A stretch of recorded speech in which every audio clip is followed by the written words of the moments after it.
Assalamualaikum semua. Okey, hari ni kita nak tengok satu topik yang sangat ringkas tapi sangat-sangat penting. Dalam penerangan visual kita kali ni, kita nak bincang pasal beriman kepada kitab-kitab suci Allah. Senang je. Jadi, jom kita mula. Tapi sebelum tu kan, saya nak tanya sikit. Korang tahu tak, apa sebenarnya buku panduan untuk hidup kita ni? Cuba bayangkan hidup kita ni macam satu perjalanan yang jauh. Mestilah kita perlukan peta kan? Kalau tak, sesat. Jadi, apa peta kita tu? Okey, benda pertama yang kita kena betul-betul faham dan ingat, wajib tahu kita beriman kepada kitab. Ini memang asas paling penting. Jadi, apa sebenarnya maksud kitab Allah ni? Senang je.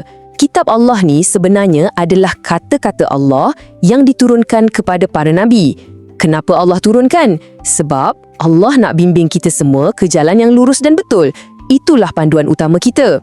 Ingat ya, kita mesti beriman. Saya ulang tau, kita mesti beriman. Wajib.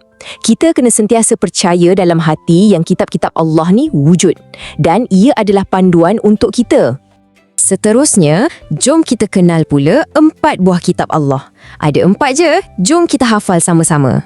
Okey, kita padankan satu-satu ya. Yang pertama, kitab Zabur diturunkan kepada Nabi Daud. Kedua, kitab Taurat untuk Nabi Musa. Ketiga, kitab Injil diturunkan kepada Nabi Isa. Dan yang terakhir, yang keempat, kitab Al-Quran khas untuk Nabi kita, Nabi Muhammad. Supaya kita tak lupa, mari kita ulang sebut nama-nama kitab ni sekali lagi. Zabur, Taurat, Injil, Al-Quran. 4 je. Senang sangat kan nak ingat?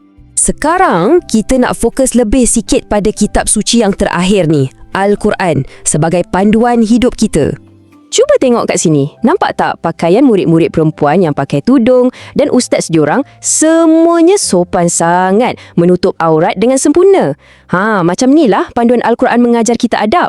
Ia buatkan kita semua rasa selamat dan harmoni je bila belajar sama-sama. Dalam Al-Quran ni kan, ada perintah dan juga larangan daripada Allah. Maksudnya, Al-Quran ni beritahu kita sebiji-sebiji apa benda baik yang kita patut buat dan apa benda tak elok yang kita mesti tinggal. Jelas kan?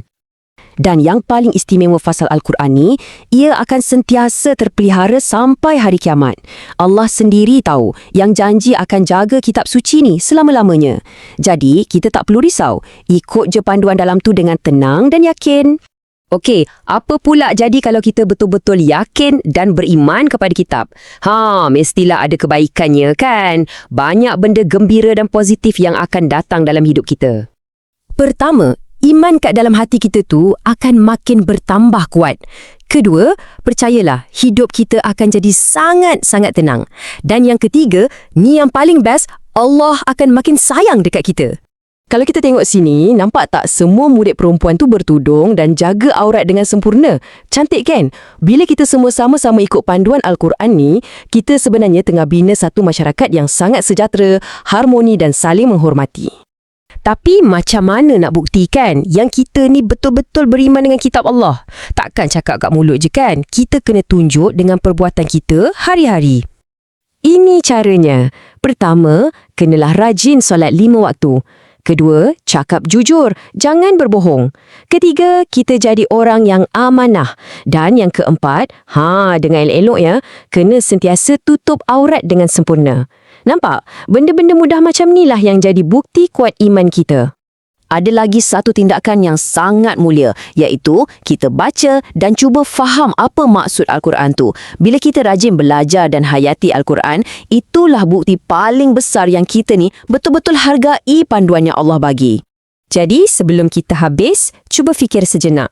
Mau tak kita sama-sama jadikan Al-Quran sebagai panduan hidup kita? Bermula hari ini, saya percaya jawapan korang semua mesti ya kan? Jadikanlah ajaran Al-Quran tu sebagai kawan baik kita hari-hari. Terus jadi orang yang baik, jaga aurat dan moga kita semua sentiasa dalam lindungan Allah. Terima kasih sebab sudi dengar penerangan saya hari ini. Kita jumpa lagi.